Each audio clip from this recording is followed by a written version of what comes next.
English बोलने के लिए सबसे पहले हमारे अंदर कॉन्फिडेंस होना चाहिए, क्योंकि कॉन्फिडेंस होगा तो हम कोई भी सेंटेंस आसानी से बोल पाएंगे। अब देखिए प्रियंका जी का इंटरव्यू। प्रियंका जी ने जो कहा वो मैं आपको हिंदी में बताती हूँ। उन्होंने कहा कि आप जानते हैं, मुझे नहीं लगता कि इस पर लोग विश्वास करेंगे, लेकिन मुझे लगता है कि आत्मविश्वास एक ऐसी चीज़ है जिसके साथ आप पैदा होते हैं। मुझे लगता है कि आत्मविश्वास एक कौशल सेट है। जब मैं एक बच्चे के रूप में बड़ी हुई तो मुझ में कोई आत्मविश्वास नहीं था। मैं अनियमित थी। मेरा आत्मविश्वास बहुत कम था। इसका मतलब ये है कि आत्मविश्वास यानी कॉन्फिडेंस हमें अपने आप में खुद लाना होता है। अगर हमें इंग्लिश बोलना है तो हमें अपने आप में कॉन्फिडेंट रहना होगा, और इंग्लिश बोलने के लिए हमें 3 बातों का ख्याल रखना होगा। पहला, रीड इंग्लिश, यानी हम कोई भी बुक पढ़ेंगे या कुछ पढ़ेंगे उसे इंग्लिश में पढ़ेंगे। दूसरा, थिंक इंग्लिश, हम सोचेंगे इंग्लिश में। थिंक करना यानी सोचना। थिंक हम करेंगे इंग्लिश में, यानी कोई बात हम सोच रहे हैं कि मुझे प्यास लगी है तो हम सोचेंगे आई एम थर्स्टी। और तीसरा, टॉक इंग्लिश, हम बात इंग्लिश में करेंगे। जैसे छोटी छोटी इंग्लिश जो हमें आती है बात हम इंग्लिश में करेंगे, चाहे अपने बच्चों से या किसी से भी, घर में किसी से भी हम इंग्लिश में बात करेंगे जो भी हमें आता है। सबसे पहले मैं आपको अपनी लाइफ एक्सपीरियंस बताती हूँ कि मैंने एक इंग्लिश स्पीकिंग कोचिंग ज्वाइन करी थी। यू नो, मुझे क्या सिखाया जाता था? उसमें सिर्फ रटना सिखाया जाता था। हम लोगों को डेली 10 सेंटेंस रटने पड़ते थे, और फिर उन रटे हुए सेंटेंसेस को हम एक रूम में बैठकर एक दूसरे से बोलते थे। लेकिन रटा हुआ सेंटेंस हर जगह काम नहीं आता। ये मुझे रियलाइज़ हुआ क्योंकि हर जगह इंग्लिश नहीं बोल पाते थे।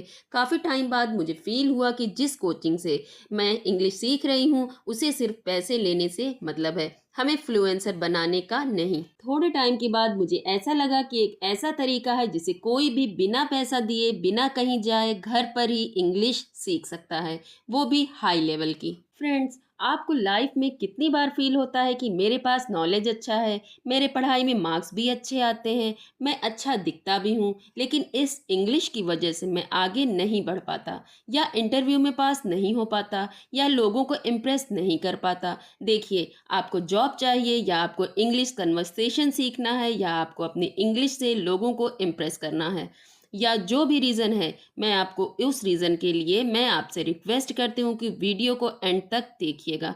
मैंने बहुत सोच समझ कर इस वीडियो की एक एक लाइन बोली है, और इसको बनाने में बहुत टाइम लगा है, ताकि मैं आपको दुनिया भर की बातों के बजाय कोई ऐसी सटीक ट्रिक बता दूँ जिससे आप इंग्लिश स्पीकिंग के फ्लुएंसर बन सकें। इस वीडियो में इंग्लिश सीखने का रूट पॉइंट बताया गया है, यानी अंग्रेजी सीखने की जड़ बताई गई है, जिसको जाने बिना आप अच्छी अंग्रेजी नहीं बोल पाएंगे। देखिए, जब आप इस दुनिया में आए थे तब आप कुछ भी नहीं जानते थे, ना आपको कोई लैंग्वेज आती थी, और तब आपका दिमाग भी आज के जैसा काम नहीं करता था। लेकिन जब आप 3-4 साल के हुए तो आपने अपनी फैमिली की तरह बोलना सीख लिया। जो भी वो बोलते उसे सुनकर आप वहीं बोलने की कोशिश करते। और हमारे यहाँ की मेन लैंग्वेज तो हिंदी ही है। हमारे परिवार में हिंदी बोली जाती है, हर बात को हिंदी में ही बोला जाता था, इसलिए हम भी हिंदी में ही बोलना सीख गए। अब सवाल ये है कि हमें तो सब कुछ हिंदी में ही पता है, और क्यों पता है? क्योंकि हम हिंदी में ही सोचते हैं। कुछ बोलने से पहले अगर हम इसी बात को इंग्लिश में सोचना शुरू कर दें तो हमें इंग्लिश तो बोलनी ही आ जाएगी। पर कैसे? मैं बताती हूँ कि आप दिन भर में कितनी बार अपना मोबाइल चलाते हैं, और मोबाइल में तो हिंदी लिखी ही नहीं होती, लिखी होती है इंग्लिश। तो आप पहले सोचें कि आप आज के दौर में अपने फ़ोन से ही प्रैक्टिस करके इंग्लिश बोलना सीख सकते हैं। तो चलिए, आज हम कुछ सेंटेंसेस को सुनते हैं केयरफुली और उसे बोलकर प्रैक्टिस करते हैं। आगे की और भी टिप्स मैं आपको बाद में बताऊंगी। तो हमारा आज का पहला सेंटेंस है, do you know understand English. Do you know understand English, इसकी मीनिंग होती है क्या आप अंग्रेजी समझते हैं? क्या आप अंग्रेजी समझते हैं? Do you know understand English. Know means होता है जानना या पता होना, अंडरस्टैंड मीन्स होता है समझना, इंग्लिश मीन्स होती है अंग्रेजी। अगर हम पूछ रहे हैं किसी से कि आप अंग्रेजी जानते हैं, तो हम पूछेंगे do you know understand English, क्या आप इंग्लिश को समझते हैं। वेयर आर यू गोइंग, आप कहाँ जा रहे हैं? जैसे हमें किसी से पूछना है कि आप कहाँ जा रहे हैं तो हम बोलेंगे where are you going. Where means होता है कहाँ, यू मीन्स होता है तुम, अगर हम बड़ों के लिए कह रहे हैं तो हम कहेंगे आप। गोइंग मीन्स होता है जाना। वेयर आर यू गोइंग, आप कहाँ जा रहे हैं। नेक्स्ट है I want to meet you. I want to meet you, मैं आपसे मिलना चाहता हूँ या मैं आपसे मिलना चाहती हूँ, तो हम बोलेंगे I want to meet you. I means होता है मैं, वॉन्ट मीन्स होता है चाहना, मीट मीन्स होता है मिलना, यू मीन्स आपसे। अगर हम किसी से कह रहे हैं मैं आपसे मिलना चाहता हूँ, तो हम बोलेंगे I want to meet you, I want to meet you. Please have a seat, please have a seat, कृपया बैठिए। जैसे हम किसी से कहते हैं ना कि कृपया बैठिए, तो हम बोलेंगे please have a seat. Please means होता है कृपया, हैव अ सीट मतलब अपनी आप सीट पर बैठिए, इसको हम कहेंगे प्लीज़ हैव अ सीट, कृपया बैठिए। I need your help, I need your help, मुझे आपकी मदद की ज़रूरत है।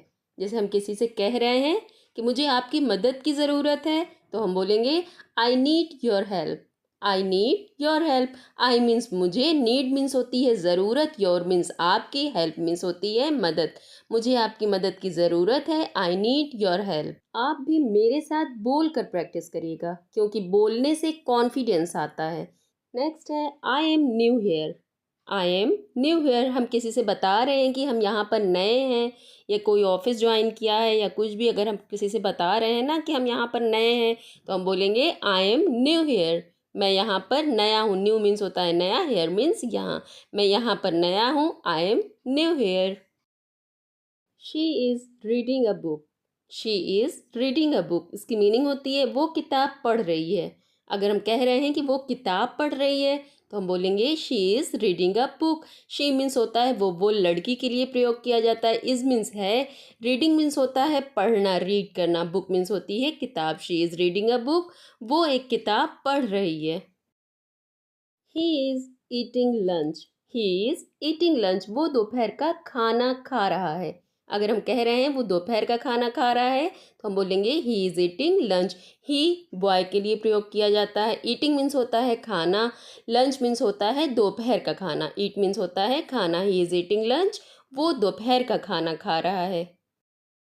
अब है they are watching TV, they are watching TV, वो टीवी देख रहे हैं। जैसे हम कहना चाह रहे हैं कि वे टीवी देख रहे हैं, तो हम बोलेंगे they are watching TV. They means होता है वे, वॉचिंग मीन्स होता है देखना, वॉच मीन्स देखना, टीवी मीन्स टीवी, वो टीवी देख रहे हैं, तो हम बोलेंगे दे आर वॉचिंग टीवी। आज की वीडियो में बस इतना ही। आपने कौन सा सेंटेंस सीखा मुझे कमेंट करके ज़रूर बताइएगा। मिलते हैं नेक्स्ट वीडियो में। और हाँ, अगर आपने अभी तक लाइक शेयर एंड सब्सक्राइब ना किया हो तो आप ज़रूर कर लें।